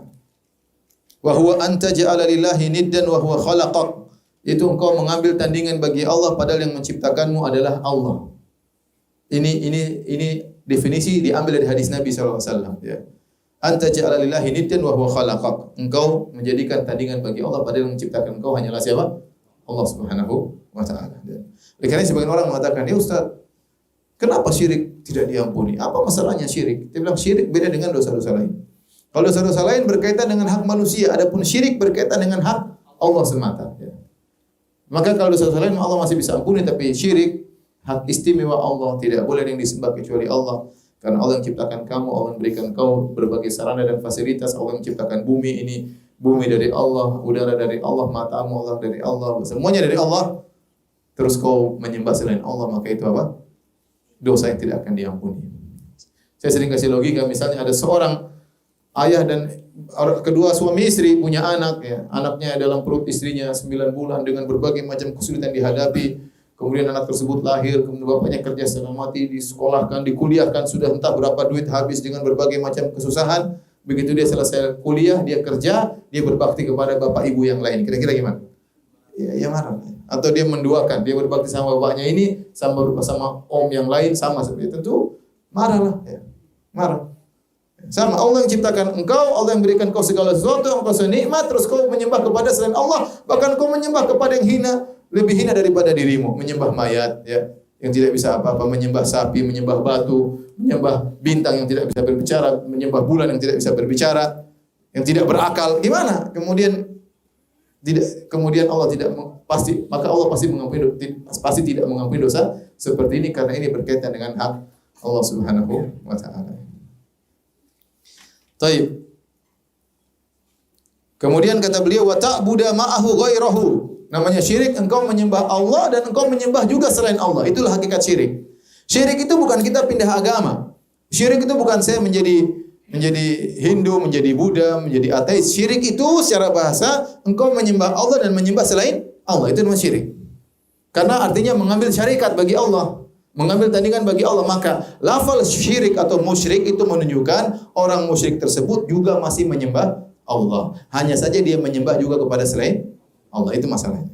Makanya orang Nasrani disebut musyrikin. Kenapa? Mereka menyembah Allah, mereka juga menyembah Nabi Isa. Kenapa orang musyrikin Arab disebut dengan musyrikin Arab? Karena mereka menyembah Allah, mereka juga haji, mereka juga umrah, tapi mereka juga menyembah kepada berhala-berhala. Ya, maka disebut dengan musyrik. Adapun ateis yang tidak percaya sama Tuhan secara syariat bukan disebut dengan musyrik. Paham? Musyrik. Orang yang kemudian misalnya menyembah dewa tanpa menyembah Allah secara syariat sebenarnya bukan apa? Musyrik. Musyrik itu orang yang menyembah Allah dan juga menyembah selain Allah. Makanya kalau ada orang di masjid menyembah Allah, kemudian ke kuburan juga minta kepada mayat, itulah musyrik. Meskipun di agamanya KTP-nya Islam. Tapi ketika dia menyembah Allah dan menyembah selain Allah, berarti dia telah menduakan Allah, dia telah memusyrikan Allah Subhanahu wa taala. Makanya sini Ibnu Zahabi mengatakan wa ta'budu ma'ahu ghairahu min hajarin aw basharin. Ternyata kau juga menyembah selain Allah, kau menyembah batu, menyembah manusia, aw syams aw qamar, menyembah matahari, menyembah rembulan, aw nabi, menyembah nabi, aw syekh, menyembah syekh, aw jinni, menyembah jin, aw najm, menyembah bintang, aw malak, menyembah malaikat, wa ghairi dzalik. Subhanallah. Atau menyembah apapun dari makhluk ini. Ya. Saya katakan tadi ya, menakjubkan orang menyembah yang lebih hina daripada dia. Menyembah sapi, subhanallah. Gimana menyembah sapi? Sapi yang tidak berakal. Kalau ente dibilang ente kayak sapi, ente suka enggak tidak? Ente otak-otak sapi, orang suka enggak? Enggak suka enggak? Terus kenapa ente sembah dia? Ente juga enggak suka disamakan dengan apa? Sapi. Bukankah yang menyembah lebih rendah daripada yang disembah? Harusnya kan begitu. Ya. Menyembah harusnya lebih rendah daripada yang disembah. Ini bagaimana seorang menyembah yang lebih rendah daripada dia? Menyembah sapi, ya. Sampai kita lihat di video bagaimana di YouTube ya, sapi kemudian disembah, kemudian ditunggu kencingnya, waktu kencing diambil air kencingnya, diminum sedikit, kemudian sujud pada sapi tersebut. Ya subhanallah. Otaknya taruh di mana? Otaknya mungkin enggak ada. Gimana nyembah sapi? Nyembah patung, bayangkan patung ambil batu setengah mati dipahat, ya. Kemudian disembah, terus kasih sajen. Gimana? Patung itu enggak makan sajen itu, enggak. Terus gimana sembah patung? Nanti bikin Tuhan, nanti sembah Tuhan tersebut. Bagaimana? Sangat tidak logis. Saya sering sampaikan, ada orang bikin Tuhan. Dia bikin Tuhan, wajahnya begitu, tangannya 10, ya. Telinganya telinga gajah, kepalanya 4, depan, belakang, kanan, kiri. Kalau antum diciptakan seperti antum suka atau tidak? Siapa yang mau dibentuk badannya seperti itu? Mata kepalanya 4 kanan. Tampak depan, tampak kanan, kiri sama semua. Kemudian tangan 8. Enggak, apa seperti ini Tuhan? Kita aja disuruh kayak jadi gitu enggak mau. Terus ente nyembah dia bagaimana? Hayalan seseorang. Dia nyembah hayalannya. Itu kenyataan pahit. Ya. Ada yang menyembah matahari, menyembah rembulan, ya. Dan yang lainnya. Baik. Qala Allah Ta'ala, Allah berfirman, "Innallaha la yaghfiru ay yushraka bihi wa yaghfiru ma duna dzalika liman yasha." Sungguhnya Allah tidak mengampuni dosa syirik dan Allah mengampuni dosa selain kesyirikan. Wa qala ta'ala, "Innahu may yusyrik billah faqad harrama Allahu 'alaihi al-jannah wa ma'muhu an-nar." Sungguhnya barang siapa berbuat syirik kepada Allah, Allah haramkan surga baginya dan tempat kembalinya di neraka jahanam. Saya mau tanya, ini buku Al-Kabair diterjemahkan belum? Sudah ya? Nah, antum beli aja terjemahannya. Ya. Kemudian juga inna syirka la dzulmun azim, kesyirikan merupakan kezaliman yang besar. Wal ayatu fi dzalika katsirah, dan ayat-ayat tentang masalah ini sangatlah banyak. Faman asyraka billah, barang siapa berbuat syirik kepada Allah, tsumma mata musyrikan, fa huwa min ashabin nari qat'an. Perhatikan sini. Barang siapa berbuat syirik kepada Allah, kemudian dia meninggal dalam kondisi musyrik, maka pasti dia penghuni neraka jahanam, pasti. Ya. Beda dengan seorang muslim KTP-nya Islam meninggal dalam kondisi maksiat, ya, atau meninggal dalam melakukan misalnya suatu hal yang mungkin belum dia tidak paham, maka kita belum bisa memastikannya. Tapi kalau seorang musyrik, benar-benar musyrik, maka kita boleh pastikan dia di neraka, ya. Dia boleh pastikan dia di neraka. Oh, sejak dia memang musyrik, dia memang agamanya bukan agama Islam, ya. Sejak lahir sampai mati dukun misalnya. Taib. Kama anna man amana billah wa mata mu'minan fahuwa min ashabil jannah wa in udzib. Demikian juga sebagaimana kita memastikan orang yang meninggal dalam kondisi beriman kepada Allah pasti masuk surga. Cuma masalahnya kita tidak tahu langsung masuk surga atau diazab dulu. Tapi dia pasti masuk apa? Surga. Paham? Ya, karena orang mukmin pasti masuk surga. Cuma bisa dua model, bisa langsung masuk kalau dia orang soleh, atau mampir dulu di neraka kalau dia ternyata tidak soleh. Wa qala Nabi sallallahu alaihi wasallam, Rasulullah SAW bersabda, "Ala unabbiukum bi akbaril kabair." Maukah aku kabarkan kepada kalian tentang dosa besar? Al-isyraku billah, syirik kepada Allah. Nabi juga bersabda, "Ijtanibu sab'al mubiqat." Jauhilah kalian dari 7 perkara yang membinasakan. Fa dzakara minha asyirk. Nabi sebutkan di antaranya adalah syirik kepada Allah. Nabi juga bersabda, "Man baddala dinahu faqtuluh." Barang siapa yang ganti agamanya, bunuhlah dia. Murtad maksudnya. Hadis sahih. Hadis riwayat Bukhari dan yang lainnya. Ini hadis diingkari oleh orang-orang liberal ya. Yang benar hadisnya sahih. Hadis dalam sahih Al-Bukhari kata Nabi, "Man baddala dinahu faqtuluh." Dalam hukum Islam kalau ada orang merubah agamanya, murtad, bunuh. Bunuh. Man baddala dinahu faqtuluh. Tapi kalau bukan dalam hukum Islam ya bebas-bebas saja. Dalam Islam kalau ada yang merubah agamanya murtad, maka hukumannya dibunuh. Sama seperti orang yang sudah menikah berzina dirajam sampai mati ya. Itu hukum Islam. Taib hadirin dan hadirat yang Allah Subhanahu wa taala. Saya akan bacakan tentang perkataan Ibnu Qayyim. Saya terjemahkan saja yang menunjukkan bahwasanya bentuk syirik itu banyak ya. Bentuk syirik itu banyak, tolong didengarkan baik-baik ya. Kata Ibnu Qayyim rahimahullahu taala dalam kitabnya Madarijus Salikin jilid 1 halaman 244 sampai 247, 344 347. Beliau menjelaskan tentang berbagai macam syirik, syirik besar maupun syirik kecil. Perhatikan, syirik yang merupakan dosa besar, syirik besar dan syirik apa? Syirik kecil. Syirik kecil juga dosa besar. Meskipun dinamakan kecil, tapi dia dosa besar. Dinamakan kecil hanya untuk membedakan dengan syirik besar. Kalau syirik kecil, dia masih bisa diampuni. Kalau syirik besar tidak diampuni. Tetapi dua-duanya dosa besar. Itu levelnya berbeda. Syirik besar berat, syirik kecil juga berat, tapi tidak seberat syirik besar.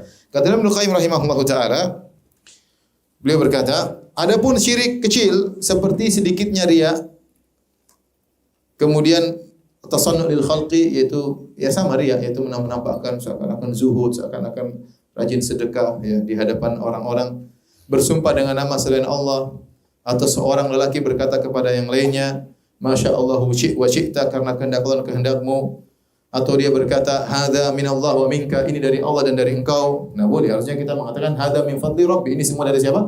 Allah. Kita bilang dari Allah, dari engkau, enggak boleh. Wa ana billahi wa bika, dan aku karena Allah dan karena engkau. Atau perkataan seorang mali ila Allah wa anta, saya tidak bisa apa kecuali hanya kepada Allah dan kepadamu, enggak boleh. Saya hanya serahkan kepada Allah, kepadamu, enggak boleh. Saya hanya serahkan kepada Allah, kemudian saya meminta bantuan, itu baru benar. Adapun saya serahkan urusan kepada Allah dan kepada engkau, maka ini syirik. Ana mutawakkilun Allah wa alaik, aku bertawakal kepada Allah, bertawakal kepada engkau, dan ini juga syirik. Laula anta lam yakun kada wa kada, kalau bukan karena engkau mungkin sudah terjadi demikian. Ini juga apa? Syirik. Artinya kita bilang kalau bukan karena Allah, kemudian dengan sebab dokter mungkin saya sudah meninggal dunia. Tapi saya selamat karena siapa? Allah, bukan karena dokter. Ini pembahasannya dalam kitab tauhid, saya baru bahas juga dalam syarah kitab tauhid, untuk bisa lihat di YouTube nanti ya.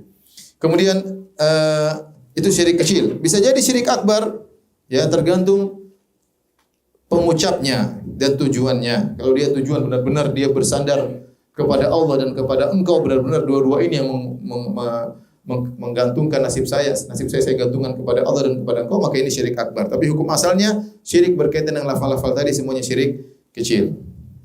Dan telah sahih dari Nabi sallallahu alaihi wasallam bahwasanya Rasulullah SAW menegur seorang yang berkata kepadanya, Masya Allah wa syi'ta, karena kehendak Allah dan kehendak engkau. Maka Nabi marah, Nabi berkata, Aja'altani lillahi niddan, apa kau menjadikan aku tandingan bagi Allah? Kul Masya Allah wahdah, ucapkanlah hanya karena Allah, kehendak Allah semata. Dan ini adalah lafal yang lebih ringan daripada lafal-lafal yang lain. Kemudian beliau berkata, wa min anwa'i syirik, dan di antara jenis-jenis kesyirikan, perhatikan, sujud murid kepada guru. Sujud murid kepada guru. Ini merupakan syirik dari orang yang sujud dan juga kepada yang disujudi. Dan yang menakjubkan, mereka berkata, ini bukanlah sujud, ini hanyalah sekedar meletakkan kepala di depan kakinya syekh, sebagai bentuk penghormatan dan sebentuk tawadhu di hadapan syekh. Maka jawaban terhadap orang mereka tersebut, meskipun kalian menamakan itu dengan bukan sujud, tetapi hakikat sujud adalah meletakkan kepala kepada orang yang kalian sujudi. Maka seperti sujud kepada berhala hukumnya sama seperti sujud kepada matahari, sujud kepada bintang, sujud kepada batu, semuanya meletakkan kepala di depannya. Jadi kalau ente sujud kepada syekh, maka itu apa? Syirik. Meskipun ente bilang ini bukan sujud, hanya meletakkan kepala di depan syekh. Saya dulu enggak percaya ada orang sujud di depan gurunya, ternyata ada. Saya lihat, Masya Allah. Coba dicari ya, mungkin ada. Saya lihat waktu saya masih zaman kuliah ya. Ada orang sujud kepada gila ya.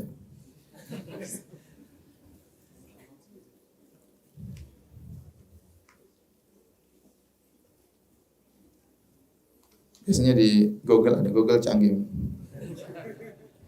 Bentar, kita cari coba gambar.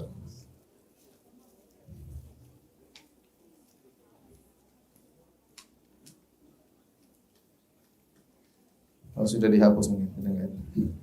Saya lihat udah lama sekali gitu, beredar gitu. Bagaimana seorang sujud di depan syekhnya. Ibnu Qayyim rahimahullah tidak mungkin menyebutkan ini kecuali ada di zaman dia. Paham?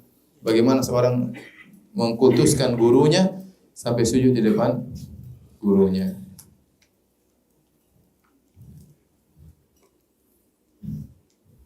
Ini Google memang ini kurang perhatian sama tauhid ya. Saya masih penasaran.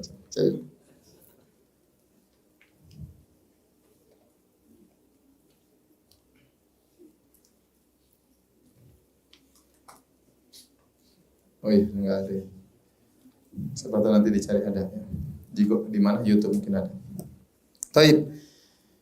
Di antaranya kata beliau ruku' al-muta'ammimin ba'dhim li ba'dhin indal mulaqat, yaitu rukuknya orang yang pakai muta'ammimin itu pakai apa namanya? Pakai sorban, kalau mereka bertemu mereka ruku' satu dengan yang lainnya. Ya, dan ini adalah sujud secara bahasa. Ruku' itu juga maknanya disebut dengan sujud, seperti firman Allah terhadap Bani Israel, wadkhulul baba sujada. Waktu mereka ingin masuk di Baitul Maqdis, kata Allah, masuklah ke dalam pintu Baitul Maqdis dalam kondisi sujud, maksudnya ruku. Maksudnya dalam kondisi ruku, karena sujud enggak bisa jalan. Maksudnya masuklah kalian berjalan masuk ke pintu dengan sujud, maksudnya dengan apa? Ruku. Oleh karena tidak boleh juga Allah ruku, karena menghormati sampai ruku itu enggak boleh, itu juga syirik ya. Kemudian di antara bentuk kesyirikan halqur ra'si li syekh, gundul demi guru, demi syekh. Ya, karena gundul juga ibadah. Ya. Kalau diniatkan untuk mendekatkan diri berarti itu apa? Ibadah. Bukankah seorang tatkala umroh haji gundul? Nah, ternyata enggak, dia menggundul kepalanya di hadapan gurunya. Ya. Ini syirik kepada Allah Subhanahu wa taala. Wala yuta'abbad bi halqir ra'si illa fi nusuk lillahi khassah. Tidak ada ibadah dengan mencukur rambut kecuali dalam manasik haji atau manasik umrah saja. Selain itu tidak ada namanya gundul ibadah. Di antara bentuk kesyirikan at-taubah li syekh, mau bertobat ke syekh dulu, ya. Ini syirkun azim kata Ibnu Qayyim, syirik yang besar. Fa inna taubata la takunu illa lillah, karena taubat tidak boleh hanya kecuali hanya kepada Allah. Sebagaimana haji, puasa tidak boleh kecuali hanya untuk Allah, demikian juga taubat adalah ibadah seperti sujud dan puasa tidak boleh hanya kecuali hanya kepada siapa? Allah. Adapun seorang bertobat menyampaikan dosanya kepada syekh supaya diampuni, maka ini adalah syirik. Di antara bentuk syirik adalah nazar kepada selain Allah Subhanahu wa taala. Ya, bernazar kepada selain Allah Subhanahu wa taala. Dan seterusnya, banyak sekali beliau sebutkan, di antaranya kata dia wa hadza talabul hawaij minal mauta, minta keperluan kepada mayat-mayat, wal istighatsatu bihim, dan minta pertolongan mereka dalam kondisi terdesak, wa tawajjuh ilaihim, dan hati tertujukan kepada mayat-mayat tersebut, wa hadza aslu syirkil alam. Kata Ibnu Qayyim, inilah asal dari syirik di alam semesta itu ini. Minta kepada mayat, beristighatsah, minta tolong kepada mayat, hati menggantungkan dirinya kepada apa? Mayat, kepada wali dan yang lainnya. Fa innal mayyita qad inqata amalu. Mayat itu sudah terputus amalannya. Dia tidak bisa memberi kemanfaatan kepada dirinya dan tidak bisa menolak kemudaratan dari dirinya. Apalagi membantu orang yang minta tolong kepada dia, yang meminta agar kebutuhannya dipenuhi, ya. Dan seterusnya. Perhatian Ibnu Qayyim sangat indah ya. Kalau bukan karena waktu yang terbatas saya baca semuanya ya. Taib. Ini dosa pertama tentang masalah kesyirikan ya. Pembahasannya lebih detail dalam syarah kitab tauhid. Tidak lain hanya sekedar ingin menyampaikan sedikit-sedikit untuk mengingatkan kepada kita bahwasanya dosa terbesar adalah dosa apa? Kesyirikan. Tapi insyaallah kita lanjutkan bulan depan atau tahun depan? Bulan depan insyaallah. Tentang dosa besar masih ada 15 menit, kalau yang bertanya saya persilakan. Ustaz, apakah orang yang pernah melakukan dosa besar seperti membunuh, durhaka ataupun berzina namun kemudian bertobat akan diampuni dosanya atau tetap di neraka? Kalau seorang sudah bertobat dosa apapun termasuk syirik, kalau dia bertobat kepada Allah, maka jika tobatnya benar, maka dia akan diterima tobatnya oleh Allah Subhanahu wa taala, dan hukum asalnya Allah menerima tobat jika seorang serius dalam tobatnya. Alam ya'lamu anna Allah huwa yaqbalu taubatan ibadih. Tidakkah mereka ketahui bahwasanya Allah dialah yang menerima taubat dari hamba-hambanya. Ghafiridz dzambi wa qabilit taubi syadidil iqabi dzit taul. Ya, bahwasanya Allah adalah ghafiridz dzambi, pengampun dosa-dosa, ya, qabilit taubi, penerima taubat. Ini sifat Allah, dia Tawwabur Rahim. Itu Allah Maha menerima taubat. Jika seorang bertaubat dengan memenuhi persyaratan taubat sungguh-sungguh, maka asalnya taubatnya diterima oleh Allah Subhanahu wa taala meskipun tidak ada yang bisa memastikannya.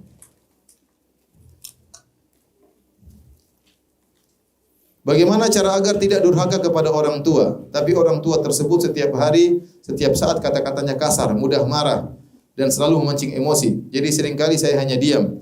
Apa itu termasuk durhaka kepada orang tua? Tidak, itu kesabaran. Ya. Kita tidak melawan, kita sabar. Kalaupun kita menjawab dengan kata-kata yang halus, nggak ada masalah. Adapun membentak orang tua, maka jangan. Membentak orang tua jangan. Ingat kebaikan-kebaikan. Ini orang yang sedang marah-marahin kita ini, dulu kita pernah merepotkannya, dulu kita pernah dalam perut ibunya, perutnya misalnya.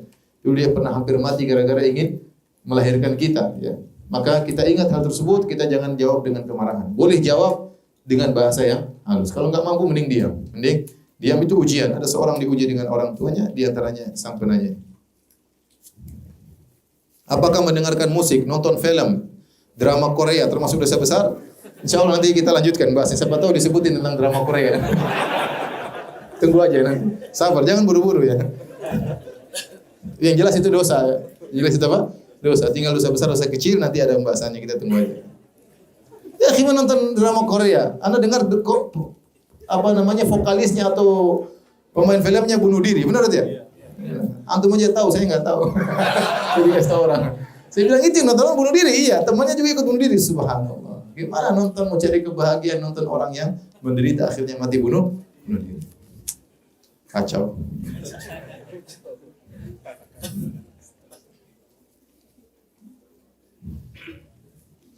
Ustaz, saya baru hijrah, resign ke sunnah, tapi saya tidak punya penghasilan tetap dan lagi menanggung satu anak. Dan saya juga punya hutang riba. Yang mau saya tanyakan, apa yang harus saya utamakan, mencari nafkah untuk anak saya atau belajar ilmu syar'i melalui datang ke kajian? Karena kalau sudah jualan saya pasti kecapean dan tidak bisa datang jika ada kajian.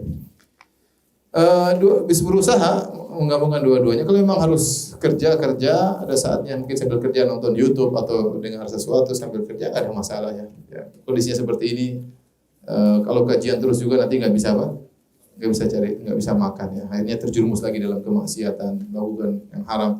Ya tetap kerja, ada sisihkan waktu seminggu sekali kajian, saya rasa nggak merepotkan. Tidak harus tiap hari apa? Kajian. Karena kita harus ikut pengajian supaya benteng iman kita terjaga, ya. Dibentengi dengan pengajian. Kami mengadopsi anak yatim piatu. Jika ada seorang memberi hadiah kepada anak tersebut, lalu hadiah tersebut digunakan untuk makan keperluan bersama, bagaimana hukumnya? Saya rasa tidak boleh, ya. Tidak boleh. Kalau hadiah tersebut khusus buat sang anak, ya, maka kita berikan untuk apa? Sang anak. Kita keluar daripada syubhat, ya. Keluar daripada syubhat, ya.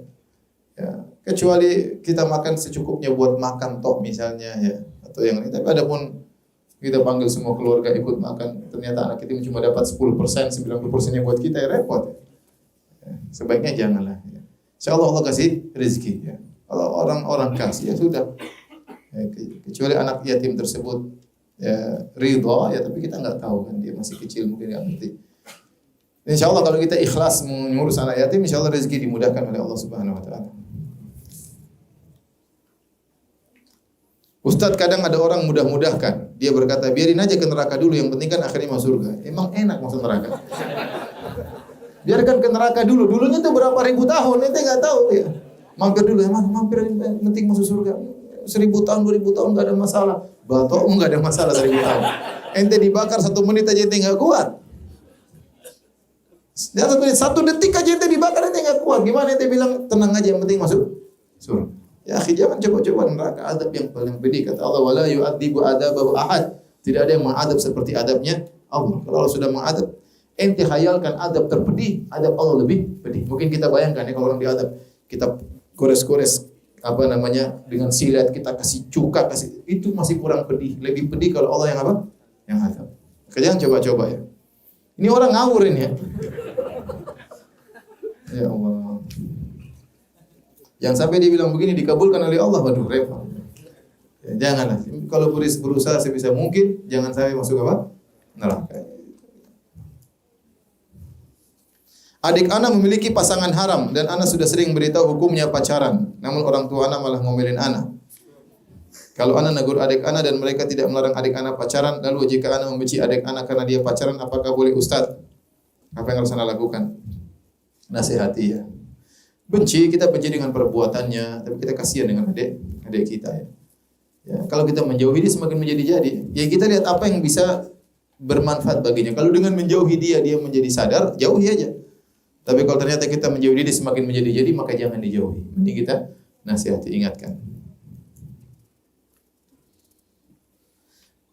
Ustaz, ada yang berkata semua agama itu berbeda tapi sama-sama mengajak kebaikan. Apa kalimat ini syirik? Ya benar, kita tidak mengingkari agama secara sebagian sisi semua agama mengajak kepada kebaikan. Tapi dalam sisi yang lain mengajak kepada kesyirikan. Ya tidak? Maka tidak boleh kita katakan semua agama itu baik. Kalau ada kebaikannya iya. Tetapi semua agama selain Islam mengajak kepada apa? Kesyirikan, dan kesyirikan seburuk-buruk keburukan. Ya.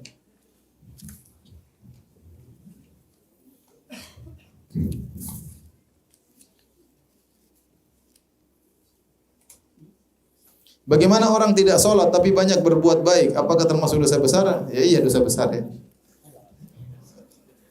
Baik tapi tidak sholat, berarti tidak baik orangnya, tidak baik kepada Allah Subhanahu Wa Taala. Taib. Banyak sekali ya. Nanti insya Allah akan pelan-pelan. Ini baru satu dosa besar ya. Nanti ketahuan antum dosa besarnya berapa. Ikut ngaji terus insya Allah ya. Insya Allah bulan depan kita lanjutkan lagi. Mungkin kita ngambil 5 sekali pertemuan 5 dosa besar biar cepat selesai. Ini karena mukadimah tadi panjang agar kita paham. Tapi pertemuan berikutnya insya Allah kita ambil 5, kalau bisa 10 ya. Dengan syarah yang singkat, mudah-mudahan cepat selesai. Demikian kajian kita, kurang lebih mohon maaf. Subhanakallah bihamdik, asyhadu an la ilaha illa anta astaghfiruka wa atubu ilaik. Assalamualaikum warahmatullahi wabarakatuh.